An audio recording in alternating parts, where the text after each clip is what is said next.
Hello and welcome back to a brand new episode of the 451 podcast with myself, Phil and Cam. If you do enjoy this video, make sure to give it a like, subscribe if you haven't already, and let us know in the comments with what you would want us to do next. So today we're going to look ahead to the new season, which starts in a couple of weeks, the Premier League season, and we're going to focus on one transfer for each Premier League club that they should make for this season. We're going to split this up into two videos.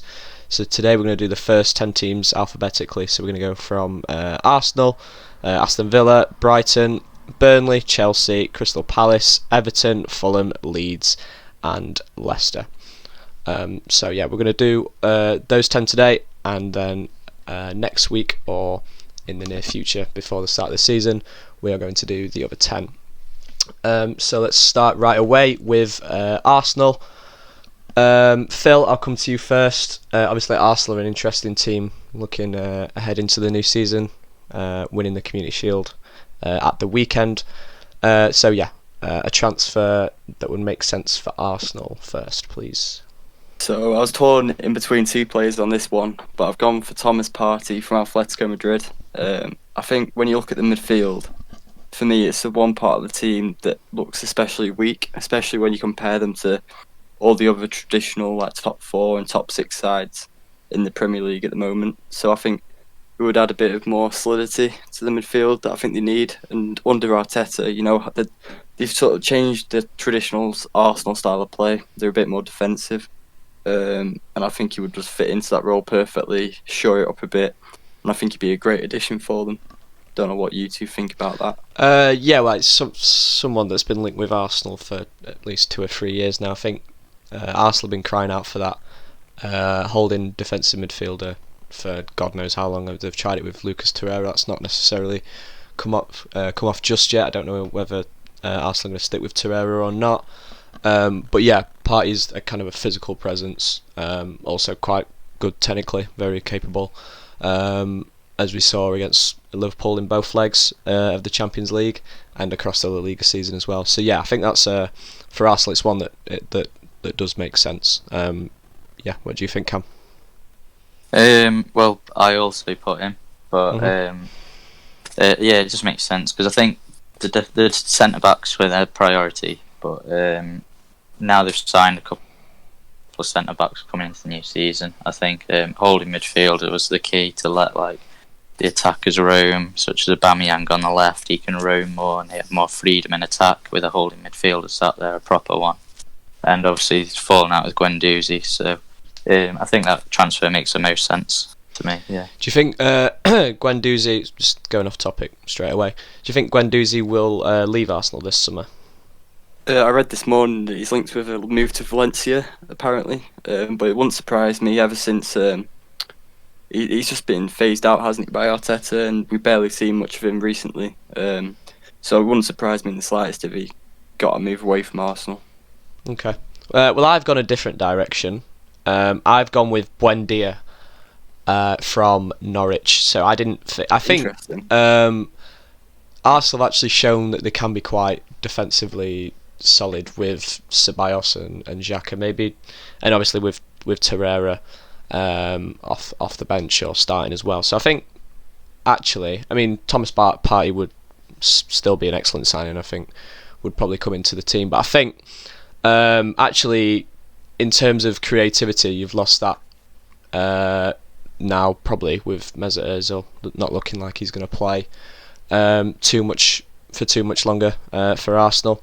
So I've gone with Buendia from Norwich, obviously, who were relegated from the Premier League last season. He's high in chances created for a Norwich team that didn't score a lot last season and obviously shipped a lot of goals as well. And I think he's probably too good for the Championship. Way too good for the Championship. And I think he could be available at a good price, which is obviously for Arsenal, considering their lack of finances, would be a good buy, just to maybe replace that creative spark that is definitely going to be lost by Mesut Ozil. What do you two think? I think it would be a clever signing, like you say, because he's been relegated with Norwich. I think you could get him for a reasonable price. I mean, he's been linked with the names like Atletico Madrid, and not every player gets linked with them. So, it's a sign that he's a good player. And he got, I think it was 7 assists in the Premier League last season, was it? Or 8? Yeah, so, 7 or 8, I think. He has got that creative ability that, like Arsenal could do with, obviously with the absence of Ozil most of the time. So, for a cheaper price, it's thinking outside the box, but I quite like the idea of that signing for Arsenal. Yeah, what do you think, Cam? Oh, sorry, Cam. Sorry. Yeah. Sorry. What was I going to say? Go on, Cam. Sorry, I'll come back to it. No, it's all right. I think Arsenal do need a bit of a number 8 as well. Obviously, they're going to sign. It looks like they're going to sign Ceballos on loan again. But I've heard they have been looking at other attacking options, number 8, number 10s and stuff. So it'd be a good cheap option for them because they haven't got a massive budget themselves, have they? Yeah, well, he's someone as well that can play off. Obviously, he mostly played off the right for Norwich last season, but he can play as a 10, obviously off the right, like I've just said. And he's not necessarily someone that's going to start every game for Arsenal. It's just someone with a little bit different going forward, someone with that bit of creativity that will be lost from Ozil. So we'll move on from Arsenal to the other end of the table. Aston Villa, who just managed to stay up last season by the skin of their teeth. Obviously, they're going to need some reinforcements this season to survive again. Cam, I'll come to you first this time. Aston Villa, who do you think they should go and get? I think they should sign Callum Wilson. He's a proven Premier League striker for a team that Aston Villa normally rely on their midfield for the goals and creativity due to struggling with Samatta. Keenan Davis is only just coming into the team, and obviously they had the Wesley injury all season. So I think they should give Callum Wilson. He's got 30 goals in his past 3 seasons. Everyone knows who he is. He knows the Premier League inside out. So I think he just had that. It's just a less reliance on the McGinn and Grealish to do everything for them, and a striker than to tuck away the goals. Yeah, I think they've kind of given up on Wesley because of the injury, quite an unfortunate injury that he suffered in January. But yeah, Villa definitely. I mean, they look quite defensively sound post lockdown.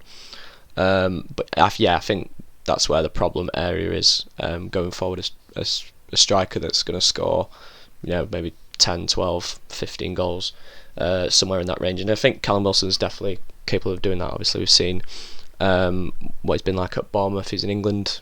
Well, he's been an England international as well. So yeah, I think that's a reliable kind of good option up front. Phil, who have you got? So I've gone for a striker as well, but I've gone for Ollie Watkins from Brentford. Obviously had a standout season for them in the Championship last season, and was one of the key reasons why they pushed so hard for promotion.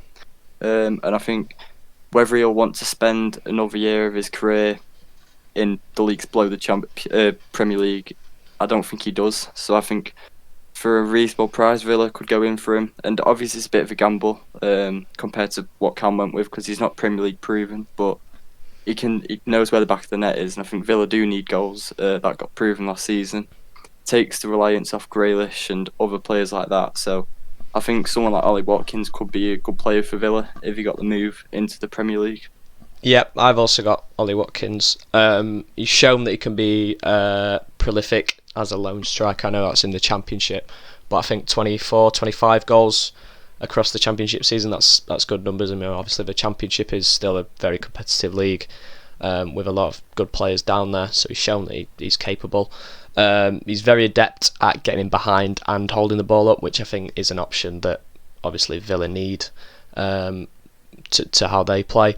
And obviously he's worked with Dean Smith before at Brentford, so I think that relationship can continue from Brentford to Villa. And I think still it's going to be probably a big price in the region of probably 25-30 million for Watkins, but I think if you can get the best out of him, I think he's definitely worth that from what I've seen at his time during the Championship. Thoughts on that, Cam?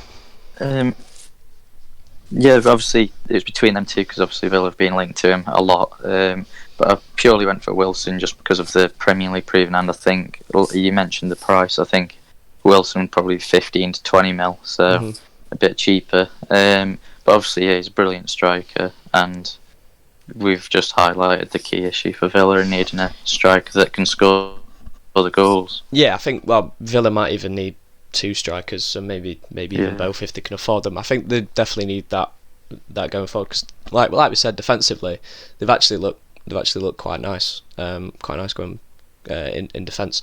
So yeah, that's Villa's main problem area. So we'll move towards Brighton. I think they finished 16th, 15th in the league last season under Graham Potter, his first season at Brighton. So yes, we'll move to Brighton. Phil. Oh my God, Phil. Your Brighton signing.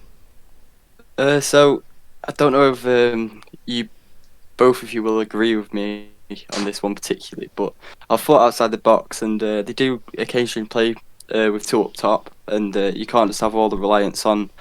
Can't think of it. How do you pronounce his name? Neil Maupay. Yeah, that's the one. Yeah. Didn't want to embarrass myself, but anyway, yeah. So instead of having the reliance on him to score all the goals for him that season, someone like Edouard from Celtic obviously seems like he's been linked with a lot of clubs in the Premier League, Crystal Palace, Arsenal, so on. But I think someone like Brighton, it would be a decent move. I think they're forming quite a good team under Graham Potter. I quite like the way they play. The results don't always show it, but I think adding another striker into the mix would make them into quite a dangerous outfit going forward. For me, I just think he would be quite a good addition to them. Add some more goals to the team, and I just think it'd be a good signing. Yeah, he's a powerful striker that scores a lot. I think any team in that sort of region in the Premier League would love to have someone like Edouard. I think he's too good for. He's kind of outgrown the Scottish Prem now, isn't he? So yeah, Edouard's a good option. I think he'd be quite pricey. That's the only downfall of anyone wanting to get him. But I think it'd be a good move if Brighton could get him and pairing up with more pay. That could be a very good strike force going into next season. Cam, who have you got? I agree with Phil in terms of them needing another striker. And obviously Glenn Murray's just left on loan to Watford, and Aaron Connolly isn't the most prolific player unless he plays against Tottenham. So I've gone for Tammy Abraham on loan from Chelsea. Okay. Seeing as they've signed Werner as the main striker and then they've also got Giroud, I think Tammy Abraham could be loaned out to another Premier League team to continue his development. And I think he'd suit a team like Brighton, where he's like going to be one of the key players. He offers something different. He's got the hold-up ability, and he can get in behind as well and press with Maupay. So, and it'd be a nice cheap option to get him on loan, maybe a little fee or something. But I've gone for Tammy Abraham. Yeah, Abraham's probably a good shout for Villa as well. In terms of what he can give, I think he's obviously a different player to Maupay, so I think that would they complement each other quite well. I've gone with Ryan Brewster though on loan, probably again.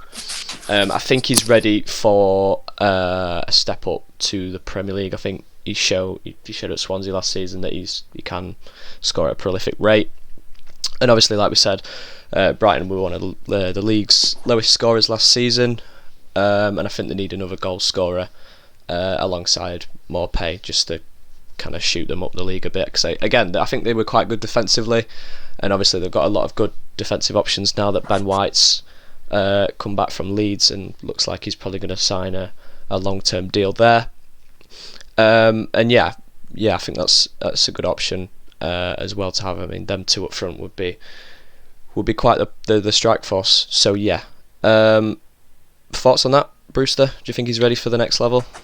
I think he is, and there's only one way to see whether he is ready, and I think that it would be a low move. To be honest, I would take him as being the backup striker at Liverpool.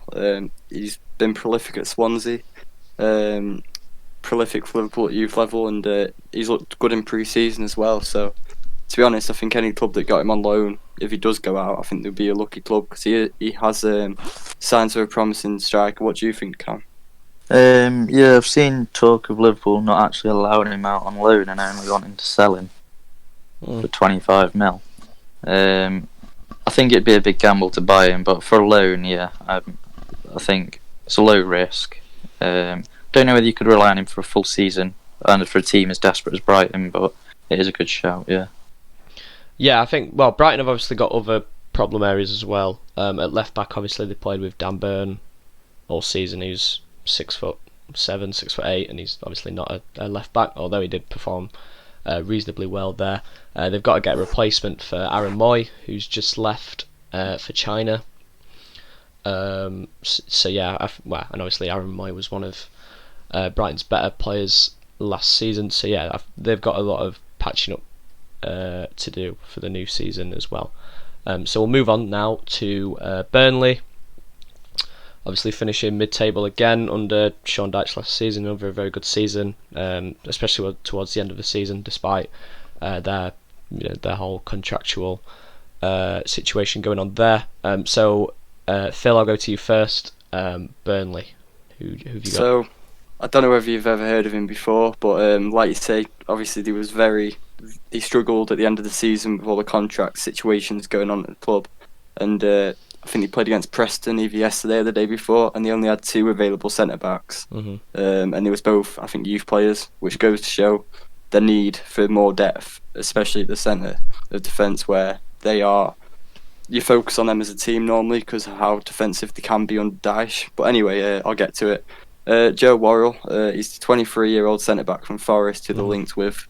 I think someone at that sort of age would be an ideal signing, someone who has area for an improvement under a defensive-minded coach. I think he would be ideal for someone like Burnley, and he adds a bit more depth that they could do with as well. I think 4 million. I think I saw this. I think it was £4 million, which again is relatively risk-free.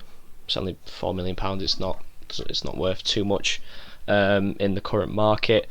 And yeah, England under 21 international. Yeah, I think it's a good move, and obviously I think Forest would be upset to lose him, but I think maybe a step to the Premier League could suit him, especially if he's not playing all the time. Obviously we've got Tarkowski and me; they're both injured at the moment, but yeah, I think that's a good option, a risk-free option. Cam, who have you got? That's interesting, Phil. I've also gone for a 23-year-old Forest player. I've gone for Matty Cash at right back. He's a good player as well. Yeah, he hasn't been linked to Burnley too much. He's been linked to Fulham, Villa and Leeds a bit more, but I think he'd suit Burnley perfectly. He's 23. Burnley have only got Phil Bardsley and Matt Lowton at right back. So they need to freshen up that position. It costs around 15 million. And I think Burnley just lack down the whole of their right hand side, so having a young, dynamic right back who's obviously converted from centre mid, I think he's got that attacking ability to add more to the whole of the right hand side and carry that right hand side a bit more for Burnley. Yeah, I like that one. I think Villa did put in a bid for him. I think it was £12 million, and I think Forest rejected it. But yeah, I think Matty Cash is ready for the next step up. He's clearly outgrown Nottingham Forest. I've gone with an interesting one, probably another loan deal. I've gone with Ethan Ampadu from Chelsea, who was on loan at Leipzig, was it? He was at loan at Leipzig last season, yeah. Can play at centre-back, obviously an area that they need a lot of depth in, and as a central defensive midfielder as well, so there's that option to have. And I think under Sean Dyche, I think he can improve a lot defensively. Obviously Dyche is a very disciplined defensive coach, and I think a year at Burnley will definitely grow him a lot as a player in terms of his discipline. And obviously he's only young. I think Burnley do need to focus on maybe lowering the age of their squad, because it is quite old at the minute. So I mean, all the picks that we've gone with there have shown that they need to focus a bit more on youth. So yeah, I think Ampadu would be good, and I think he deserves a shot as a player in the Premier League. Phil, Cam, what do you think? No, again, I think it would be an ideal signing. Someone who's been in the Premier League, Bundesliga. I think anybody at that sort of age would be an ideal signing for Burnley. They just need more depth, and younger players are better. I think, someone who has an aging squad, you need to look for younger players. Otherwise, you're going to have the problem of everyone being, over the age of like 30. So I agree. I think it would be an ideal and a good signing for Burnley if they did go ahead. Do you think Chelsea would loan him to Burnley? I don't see why not, to be honest. Yeah, I think he needs Chelsea need to realise that he needs the Premier League experience, and I don't think, unless he would go somewhere lower in the league. I've seen him linked to Fulham. But yeah, I think it's relatively risk free on Chelsea's behalf because he's only going out on loan, and for Burnley, you're getting a younger player that's very technically capable as well, and can play in a variety of positions. So I don't think Chelsea would have too many problems with loaning him out, even for a year, 2 years, whatever it may be, just to let him get some experience in the Premier League, rather than just playing at youth level or on no minutes at Leipzig. So yeah, we'll move on to Chelsea. Obviously, Chelsea have signed a lot of players in this transfer window. We've seen Thiago Silva from PSG, Malang Sarr from Nice, Ben Chilwell, Timo Werner. I'm missing someone. Hakim Ziyech, of course. Yep, and it looks like Kai Havertz is more or less going to sign in the next probably couple of days to a week. So yeah, Chelsea. Cam, we'll start with you. Who have you gone with? They've started to eliminate most of their weaknesses in the squad now, so that just leaves the goalkeeper Kepa. So I know it's difficult to get rid of him because of his high price tag and high wages, but I've gone with Onana from Ajax because I can't really see Oblak being too realistic. So I've gone for Onana. I think it costs like 40 million. He dominates the box. He's vocal. I think he's definitely ready for that step up now. Mm-hmm. And Chelsea just need to improve their goalkeeper basically because he's letting them down too much, and they can't rely on Willy Caballero too much. Yep, I've also gone with Onana. Someone who's obviously young, capable of playing out of the back, which I think Lampard is looking for someone, or a keeper that can do that. And considering his talent, I think he can actually be got for relatively cheap. Like you said, probably around 30, 35, 40 million, which is obviously a lot cheaper than what Kepa cost. Phil, do you think Chelsea should persist with Kepa? No, I don't. I think when you spend that much money on a goalkeeper, is it world record fee for a goalkeeper? Yeah. You just expect a lot better. When City spent, was it about 30 million Edison? Mm-hmm. And obviously Liverpool spent almost more than double that on Alisson. You want to spend that some money on a keeper who will eliminate the key problems that you've had in the past, and Kepa's not been able to do that. He's had his moments where he can make good saves, but he makes so many mistakes. He's cost Chelsea points at times, and I think you have to look at the bigger problem. Maybe the defence hasn't helped him enough at times, but for a player who has that much money on the net price tag, I just think you need a better keeper. So yeah, I think they need to look elsewhere and spend the money on a new keeper to eliminate that problem, especially when they're spending all this amounts of money on other parts of the team. You want to make it concrete throughout instead of having one weak point, and I think Kepa is a weak point, and I think rivals look towards him as a weak point. Who have you gone with then for your? So I've gone for Rob Black. I know it's not entirely realistic right now, but maybe, just maybe, he could be available. I highly doubt it, but I think if you're wanting to eliminate a problem, why not go for one of the world's best? Chelsea want to establish themselves as one of these top tier teams again in Europe. And I think with the other signings they've made, they've got the intent there. So I think Oblak would just help them massively in just creating a lot more solid outfit. Do you think, especially from the back? Cam, do you think if Chelsea were to sign Oblak or Onana, do you think they would challenge not Chelsea, sorry, Man City and Liverpool for the title? Oblak for sure. They'd be right in the title race. Not sure whether they'd have enough to win it, but they'd definitely be in the race during the season. Onana would obviously help them as well, but I think City and Liverpool are just a step ahead. But then again, they have transformed their whole attack. So yeah, it's sad to see it, but yeah, I think they could. Phil, do you think Chelsea have had the best window so far? I think on paper, without a doubt, they've had the best window out of any club. But you always have to be cautious of when you spend that much money and you have that many players coming into the squad. You have to think about the balance and how it'll all work out throughout the season, whether they'll gel together. So I think you have to be a bit cautious in the sense that you don't know how they'll all gel and play together. But I think without a doubt, you have to take your hats off to Chelsea and appreciate the work they've done in this window, because they're establishing themselves, as a top 3 team again, and a team that look most likely to challenge Man City and Liverpool for the Premier League this season.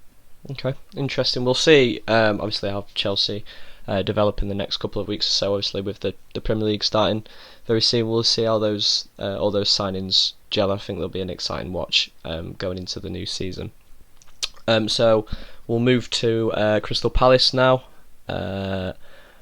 Obviously, a team that finished, was it 13th or 14th last season under Roy Hodgson. So Cam, we'll go to you first. Crystal Palace. I think I've gone for Tomori on loan.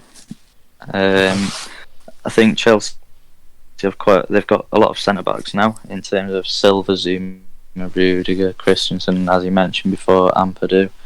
And I think Tomori started to get left out of the team towards the end of the season by Lampard, and I don't think he's ready for that step up, that big of a step up just yet from Derby to Chelsea. So I think he could do with a loan out, and I think Palace could do with a centre back. They've got a good goalkeeper.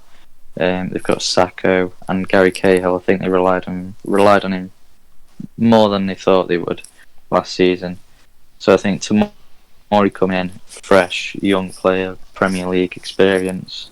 I think he could grow and help Palace a lot. It's only on loan, so it's low risk as well. So yeah. Yeah, Tomori. I don't quite understand why Lampard left Tomori out of the squad towards the end of the season. I thought certainly at the start of the season he was one of Chelsea's best centre backs, obviously with a lot of pace and a lot of potential. But yeah, I like that. I like that move. I think it works for Palace. It injects a bit of pace into that back line, and I think if Chelsea don't want him, I don't think they'd want to sell him just yet, because I think they can make quite a lot of money off him. But yeah, I think a loan move for both sides would work. Phil, who have you gone with? So I've tried to keep. I was struggling to think of a player that could come in and improve Palace, but I've gone for a realistic option, someone who's been heavily linked with them. Flynn Downs. He's considered as Ipswich's class star man. He's a centre mid who's only 21.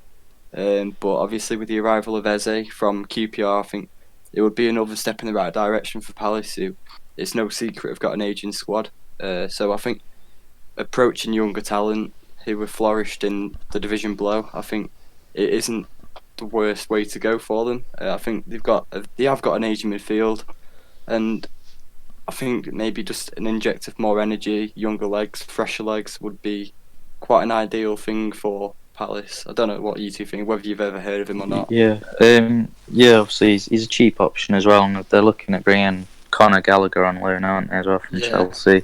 So I think not very much a done deal now as well. Yeah, so I think There's a cheap option for Flynn Downs. I think it'd be a good option. Yeah.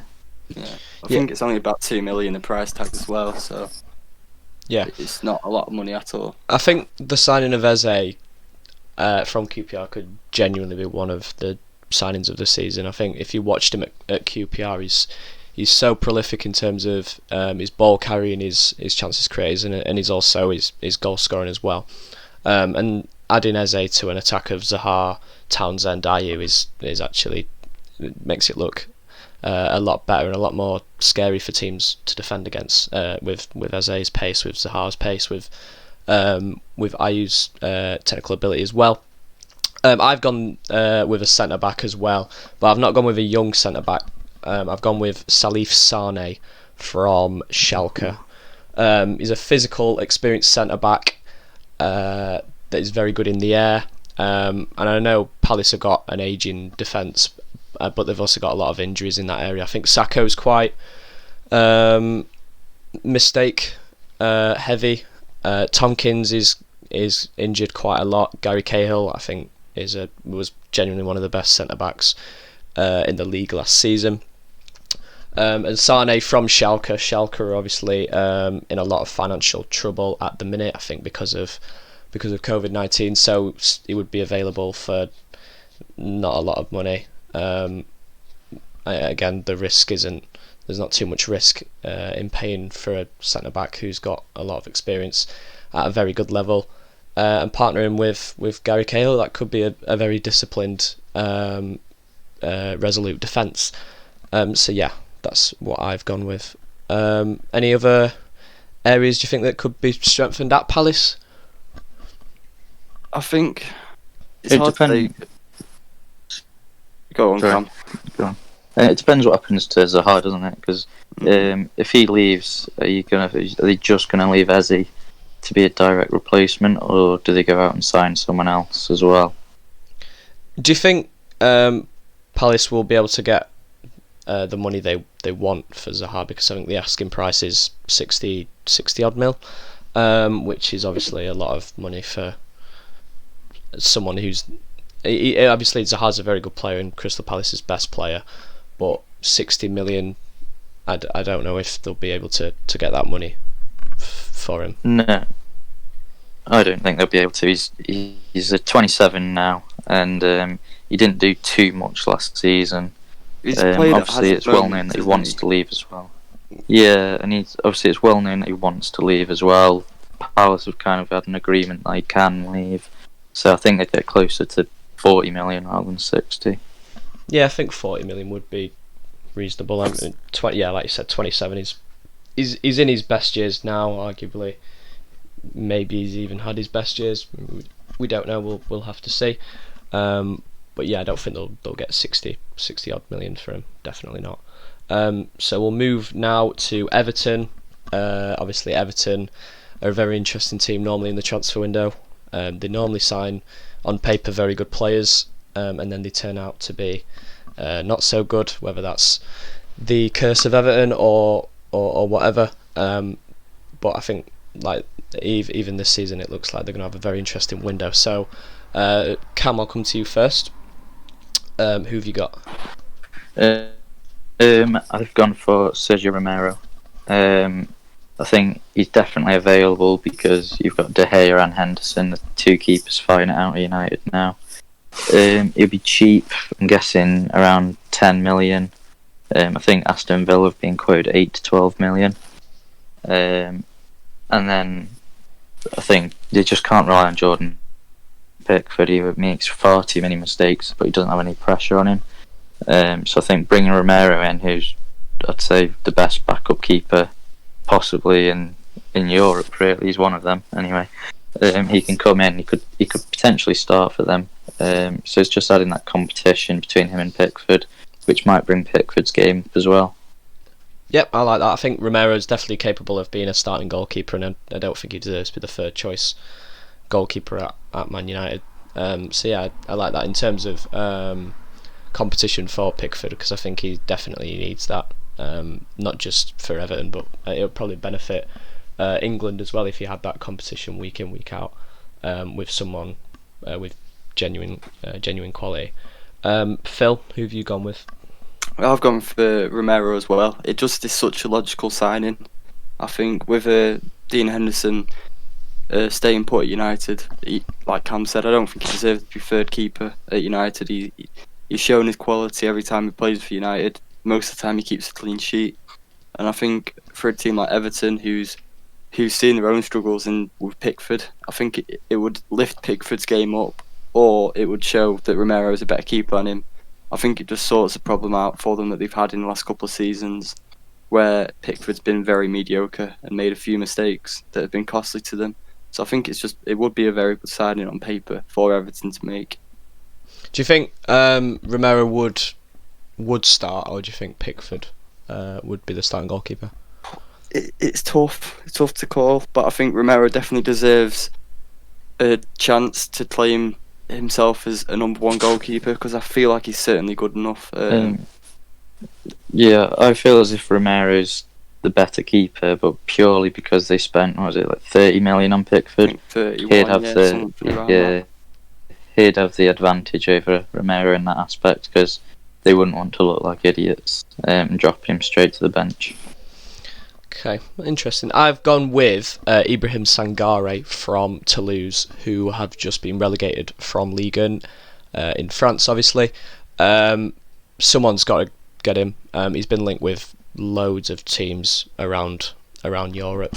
He's a 6'3" central defensive midfielder, and I think they need someone to replace the hole that Idrissa Gueye left when he left for PSG last summer, because I don't think they've managed to fill that void properly last season, and I don't think they have that physical presence in midfield. I mean, the midfield at the moment is Tom Davis, Gylfi Sigurdsson, Andre Gomez, not players that you would consider a ball-winning physical presence in the middle of the park. So yeah, I think they need a ball winner in midfield, maybe along with Sigurdsson, Davis, Gomez, whoever Ancelotti decides to go with, even maybe as linked James Rodriguez or even Alan. So yeah, they definitely need that, I think, as well as a goalkeeper and maybe another winger in the squad. And I think Everton, I mean, we say this more or less every season, but they could look like a very good team under Ancelotti if they can get that through for next season. So yeah, any thoughts on that?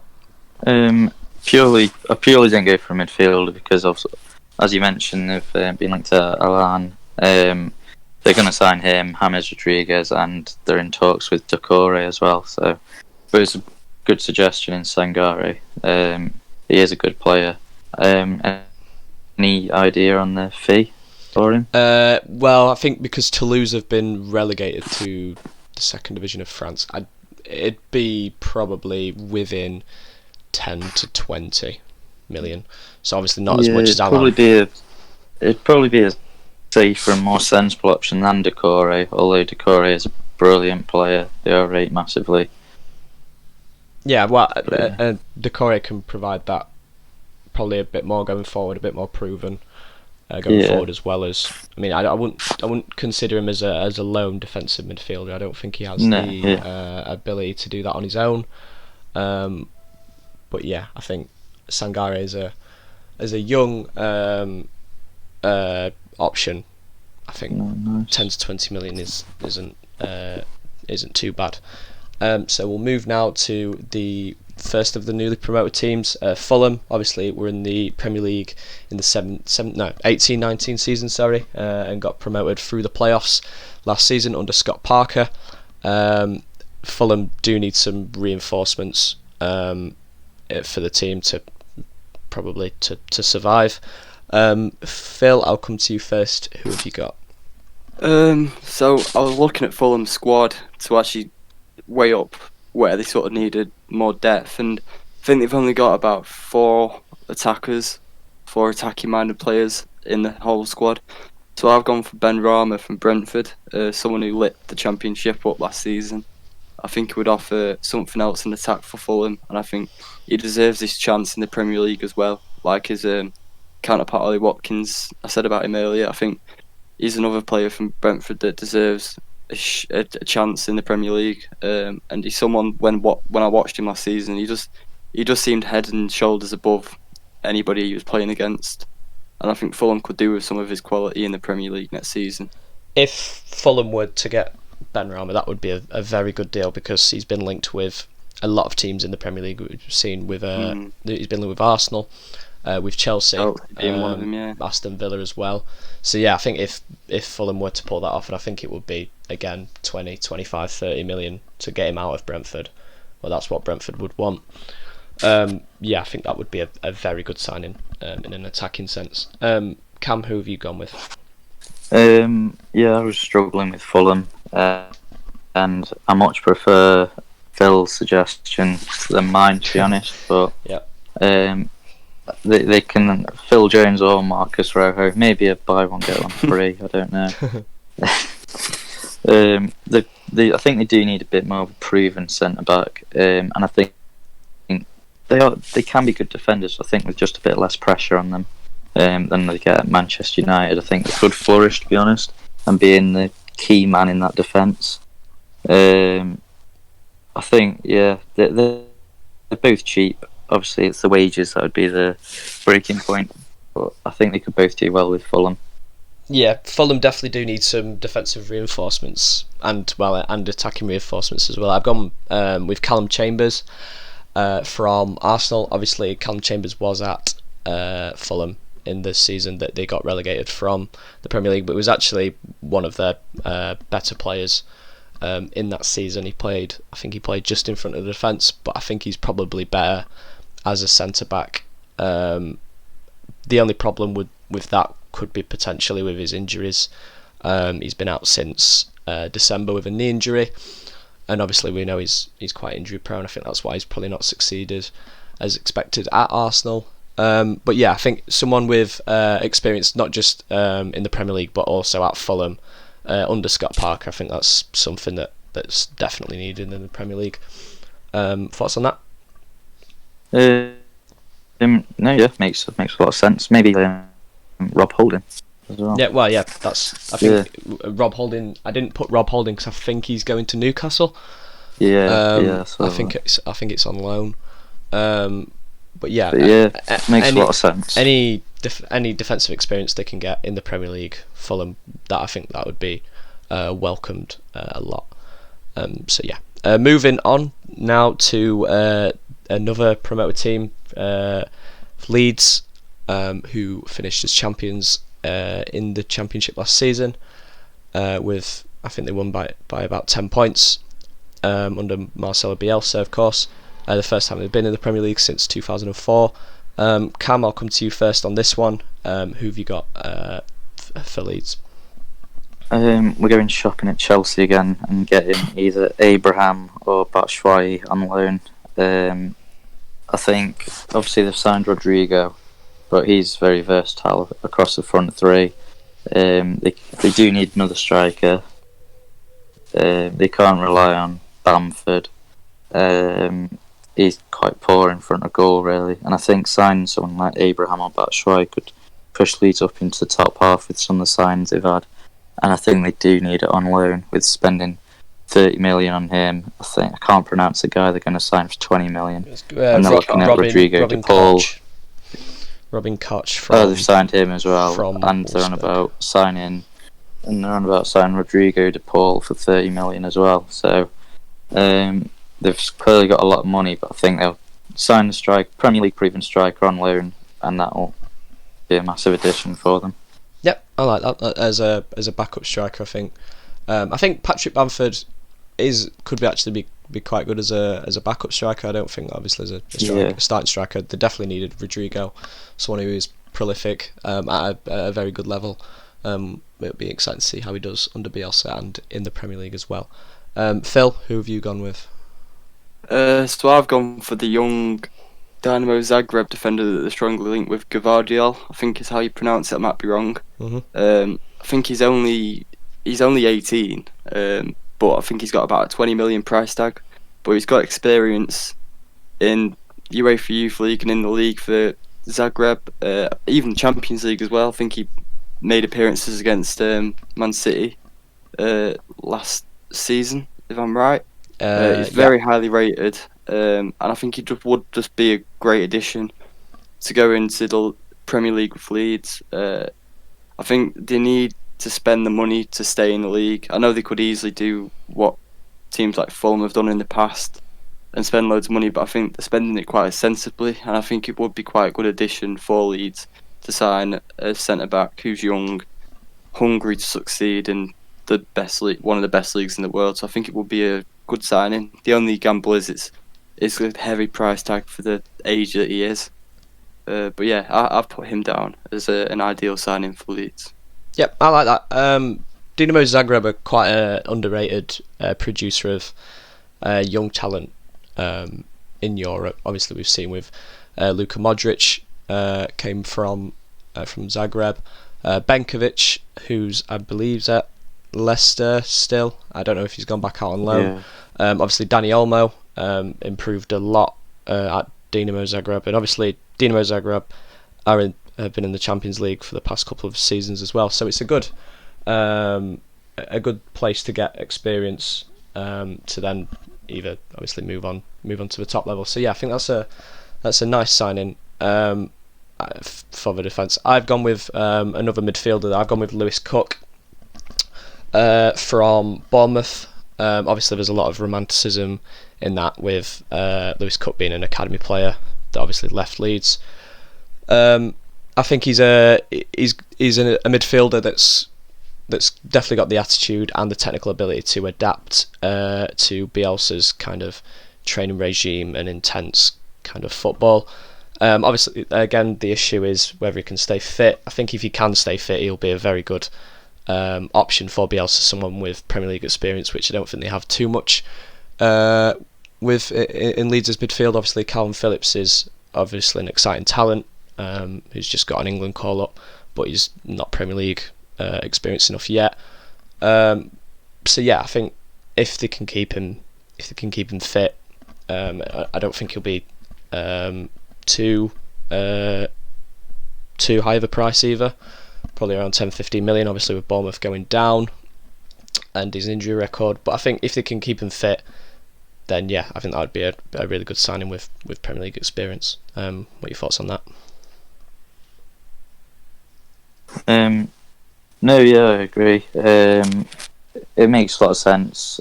Who else have they got in centre mid? They've got Matthias Klick. They got Phillips. Phillips, Jamie Shackleton, Tyler Roberts, who can play central midfielder. I think these players are. They do need that experience, don't they? They need a bit of Premier League quality in there. I think Lewis Cook is. I mean, I know we've not seen too much of him, but we forget that he's had an England call up before.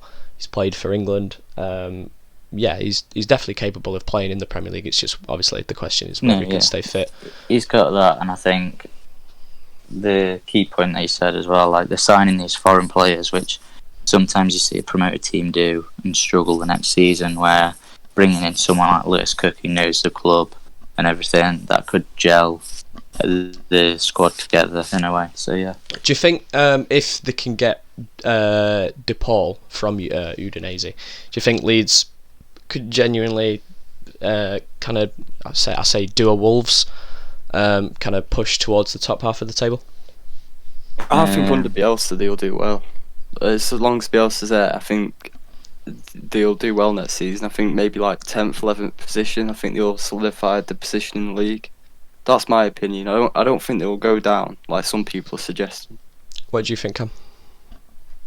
Because Bielsa's system is so strict, I think they need big upgrades in certain positions and ones that fit Bielsa perfectly. Otherwise, I think his whole system could go to pot. Really, I think they'll do all right. I don't think they can do Wolves though. Do you think? Well, we've seen this obviously strict in system before. We saw it last season with Sheffield United. We thought, they've not brought in too much in terms of transfers, but because the system was so unique and kind of different to the Premier League, and it worked for Chris Wilder and Sheffield United finishing ninth in the table. Do you think it could be kind of a similar story? It could be. It could. Obviously, it's a long season, and we don't know how it'll play out because it will be a very congested schedule for every team. So, they could struggle, but I think Bielsa is a very, very good manager, and the squad did very, very well in the Championship last season. So I think they stand every chance of having a good season, being on a similar scale of success like Sheffield United had last season.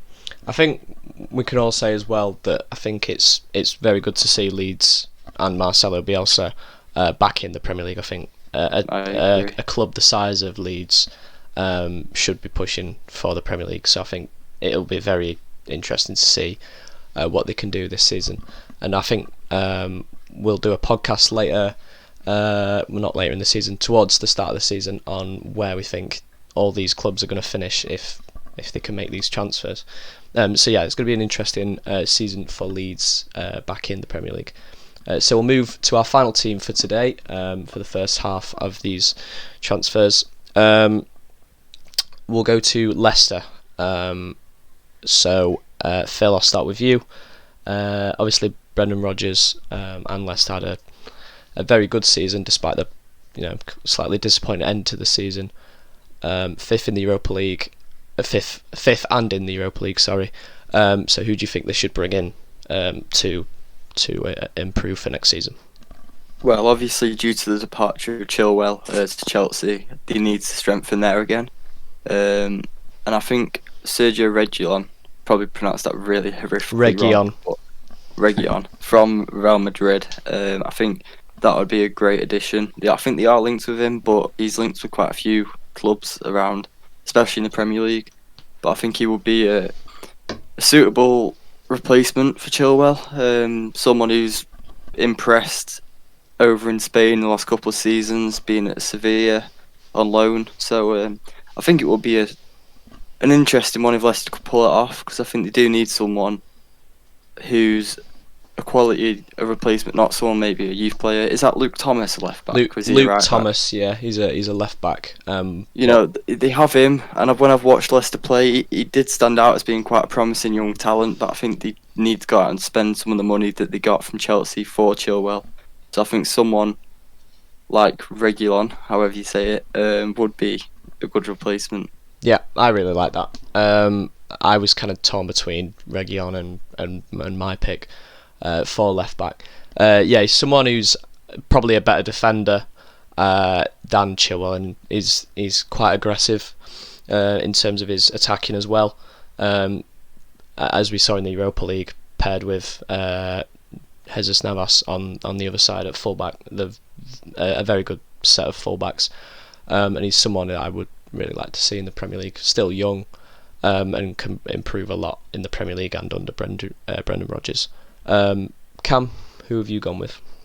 I've also gone for a left back, but they have reportedly completed signing that Castagne, haven't they, from Atlanta? Yes. And for 21 mil, but he's more of a right back, so I don't really understand why they've gone for him. But so they do need another left back, and I've gone for Jamal Lewis. Okay. I think he could be 15, 20 mil, seeing as they've been relegated, and I think he offers, I don't know, Chilwell just didn't.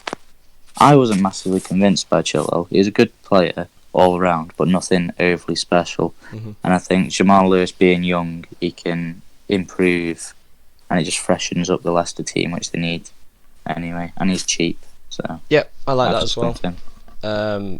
A good left back that looked good for Norwich last season.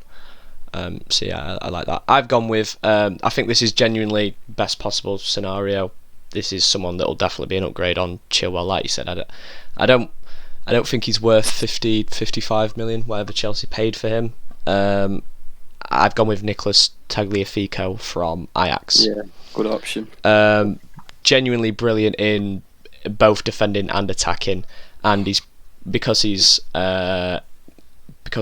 not homegrown and from Ajax, he could be cheap, 25-30 million. I mean, that's cheap for someone who's could be genuinely one of the best left backs in the world in the next couple of years. And he's someone that I'd really like to see in the Premier League and at Leicester. I think that's an upgrade from Chilwell. I don't know why Chelsea didn't end up going for someone like Tagliafico rather than Ben Chilwell. So yeah, that's my pick for left back. Do you think Leicester need to improve in any other areas of the pitch? I think they need a few positions to freshen up the team in general. Maybe centre back. I think they need centre back. Possibly another striker. I know they've got Iheanacho and Vardy, but just someone else to freshen it up. Possibly backup wingers. The Damari Gray seems to come on every match, but he's nothing that special. Just freshen up the team, because it depends what they're going for. If they want to stay where they are, nice. But if they want to push on, then they need a few more players. I think if they are challenging in the Europa League as well, they're going to need that depth. So yeah, I definitely agree. I think they need maybe a younger centre back. I don't know whether they're going to keep. I don't know if Benkovic has gone back out on loan to the Championship, or whether he's staying or not. I think they need at least one winger of quality. I know Barnes, Gray, Perez are okay. I think Barnes is probably the one that stands out the most, but I think they need another winger. I think they just need depth all over the pitch.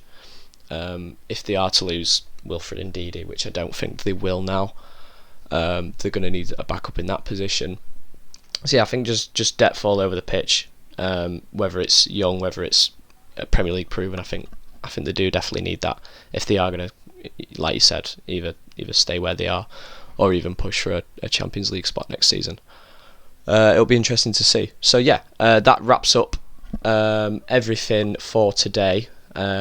Next week we are going to do the other 10 Premier League clubs. That's going to include Man United, Liverpool, Manchester City, Spurs, Wolves and whatnot. So yes, make sure you like the video, subscribe if you haven't already, and let us know what you would like us to do in future. Thanks for watching / listening, and we will speak to you all next week. Goodbye.